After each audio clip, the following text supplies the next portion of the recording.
নমস্কার বন্ধুরা, welcome to soulful tarot channel. আজকে রিডিং এ দেখব ধনু রাশির ছেলে মেয়েদের জীবনে ফেব্রুয়ারি মাসে এমন কোন তিনটি মেজর ইভেন্ট যা তাদের জীবনে ঘটেই থাকবে বা ঘটতে চলেছে। এ পর্যন্ত মেষ থেকে বৃশ্চিক কমপ্লিট হয়ে গেছে। এবার আমরা দেখব ধনু রাশি। তোমরা প্রে করে নাও, আমি কার্ড সাফল করছি। তোমরা যে যে শক্তিকে বিশ্বাস করো, ঈশ্বরকে বিশ্বাস করো, তোমরা এক মনে নিজের নিজের ঈশ্বরকে, শক্তিকে প্রে করো, উনি যেন তোমাদেরকে হেল্প করেন এবং তোমরা এই ভিডিওর মাধ্যমে সঠিক গাইডেন্স কিন্তু পাও, সে কারণেও কিন্তু প্রে করো। মনে রাখবে রিডিং জেনারেল, কোনো জেন্ডার স্পেসিফিকেশন নয়, এনার্জি বেসড রিডিং, তো সেইভাবেই নেবে। প্লিজ ডিভাইন আমাকে গাইড করো, হেল্প করো। ধনু রাশির ছেলে মেয়েদের জীবনে ফেব্রুয়ারি মাসে এমন কোন তিনটি ইম্পর্টেন্ট ইভেন্ট যা তাদের জীবনে ঘটতে চলেছে বা ঘটেই থাকবে। প্লিজ অ্যাঞ্জেল আমাকে গাইড করো, আমাকে হেল্প করো।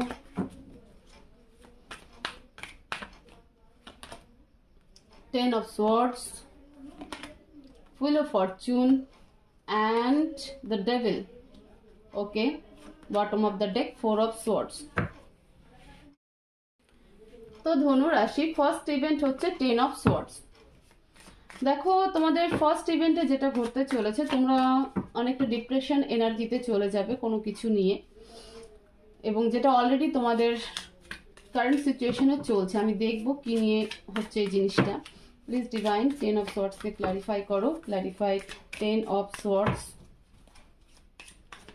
Please divine clarify ten of swords, knight of wands, six of pentacles, the hanged man and two of wands.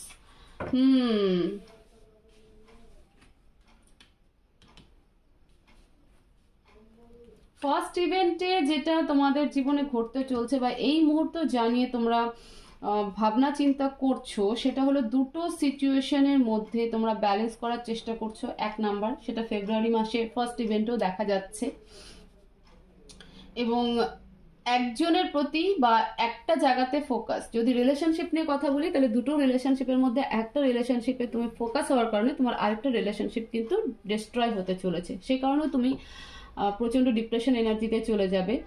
যদি ওয়ার্কিং এ কথা বলে থাকি, মানে সিঙ্গেল পার্টনার এবং ওয়ার্কিং থাকি, তাহলে পরে অবশ্যই বলবো যে তুমি মানি মাইন্ডেড হতে চলেছো, নিজের ক্যারিয়ারের উপর ফোকাস করতে চলেছো। তো সেক্ষেত্রেও তোমার পার্টনার তোমার সাথে একটা ডিস্ট্রাকশন করবে। তুমি ব্যালেন্স করার চেষ্টা করবে নিজেকে, মানে ভাববে যে আমি কোথায় ঝুলে গেছি, আমি কোনোটাই ঠিক রাখতে পারছি না। এবং তোমাদের সেই সময়টায় নতুন কোনো পার্টনারের কিন্তু এন্ট্রিও হতে চলেছে। তো আলটিমেটলি সেই কারণে কিন্তু তোমাদের রিলেশনশিপ ডিস্ট্রয় হতে যাবে, এবং তুমি মানে যে ডিপ্রেশন এনার্জিতে যাবে সেটা মানে আলটিমেটলি তুমি তোমার রিলেশনশিপের জন্য কিন্তু ডিপ্রেশন এনার্জিতে যাবে, কারণ তুমি মানি মাইন্ডেড থাকবে, নিজের ক্যারিয়ারে ফোকাস করতে থাকবে, এবং সেই মুহূর্তে তোমার পার্টনারের জীবনে এমন একজন আসবে যার হাত ধরে তোমার অ্যাবসেন্টটাকে, ঠিক আছে, তুমি যে শুধুমাত্র নিজের ক্যারিয়ারে ফোকাস করছো, তার দিকে খেয়াল করছো না, তো সেই কারণে কিন্তু সে কিছুটা মেন্টালি ডিস্টার্ব থাকবে বলে সে কারো সঙ্গ পাওয়ার জন্য কিন্তু তোমার থেকে দূরে চলে যাবে, এবং সেটা তোমাকে প্রচন্ডভাবে পেইনফুল জায়গায় নিয়ে যাবে, কারণ তুমি লয়াল, তুমি অনেস্ট তার প্রতি। বাট তোমার পার্টনার তোমার এই মানে এই যে ইগনোরেন্স বলবো না, তুমি অ্যাকচুয়ালিতে নিজের কেরিয়ারকে ইম্পর্টেন্ট দিতে গিয়ে তার প্রতি কিছুটা মানে একটু হলেও ইগনোরের দিকে যাচ্ছ, তো সেটা সে হজম করতে পারবে না। ফলে সে তার জীবনে এমন কেউ আসবে যখন সে কিন্তু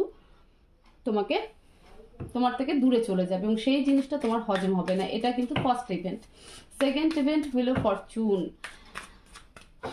second event, clarify wheel of Fortune. Please divine the devil, আবারও ফাইভ অফ কাপস। যে গেছিল, থ্রি অফ পেন্টিকালস। এরকমই হয়, কোনো লয়াল পার্সনকে ডিচ করলে না এমনটাই হয়। দেখো, যে গেছিল সে বুঝবে যে সে কত বড় ভুল করেছে, এবং সে রিটার্ন তোমার দিকে আসবে ঠিকই, বাট তুমি তাকে আর পাত্তা দেবে না, সেইভাবে তুমি কিন্তু তার দিকে আর তাকাবে না। বুঝতে পারলে? তোমার তখন তার প্রতি একটা ঘৃণার বোধ কিন্তু তৈরি হবে, কারণ সে যে তোমার অভাবটাকে বুঝতে পারবে এবং সে বুঝতে রিয়েলাইজেশন করবে, এটাই সময়ের খেলা।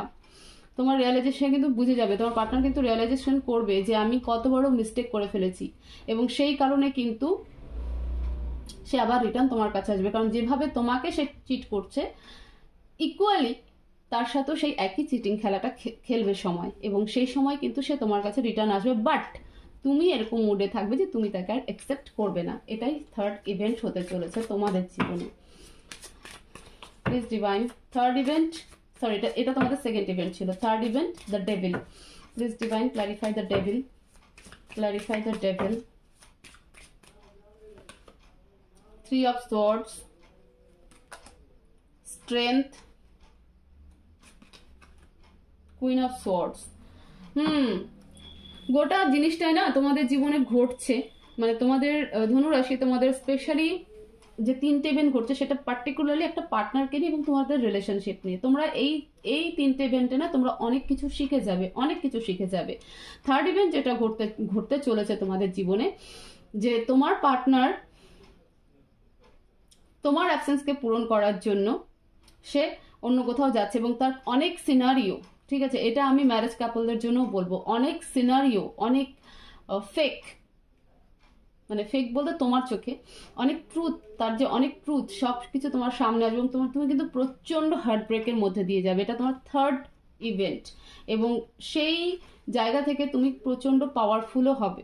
Ultimately end of the month, ফেব্রুয়ারি শেষ হতে হতে তুমি প্রচন্ড স্ট্রেংথে চলে আসবে, এবং নিজের হাতে নিজে তলোয়ার ধরবে, এবং নিজের মধ্যে সেই পোটেনশিয়াল এনার্জি তোমার মধ্যে গেইন হবে যে আর আমার সাথে কেউ খেলতে পারবে না।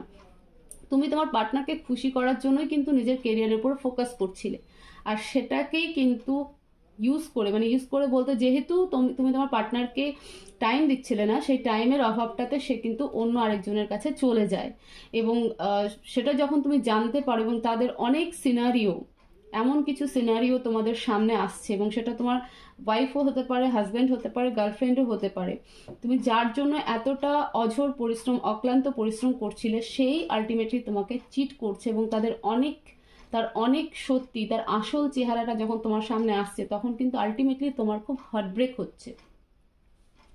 এবং ফাইনালি তুমি ফেব্রুয়ারি যেতে যেতে এতটা স্ট্রেংথ হয়ে যাবে, এতটা স্ট্রেংথ পার্সন তোমার ভেতরে তৈরি হবে, তুমি এতটা পাওয়ারফুল হবে যে তুমি নিজের তলোয়ার নিজে হাতেই ধরবে, যে আর কেউ আমার সাথে এরকম করতে পারে না, আমি কাউকে নিজের জীবনের সাথে আর খেলতে দেব না। তো এই হচ্ছে মেজর তিনটে ইভেন্ট, কিন্তু ফোকাস রাখো নিজের রিলেশনশিপের উপরে, যে নিজের রিলেশনশিপ থেকে কিন্তু তোমাদের জীবনে তিনটে মেজর ট্রান্সফরমেশন বলো, চাই ইভেন্ট বলো, সেটাই কিন্তু ঘটতে একটার পর একটা, ব্যাক টু ব্যাক। এবার আমরা অ্যাডভাইস দেখবো যে ডিভাইন কি অ্যাডভাইস দিতে চাইছে। প্লিজ ডিভাইন ধনু রাশির জন্য কি অ্যাডভাইস দিতে চাও, প্লিজ ডিভাইন গাইড করো। ধনু রাশির জন্য কি অ্যাডভাইস দিতে চাও।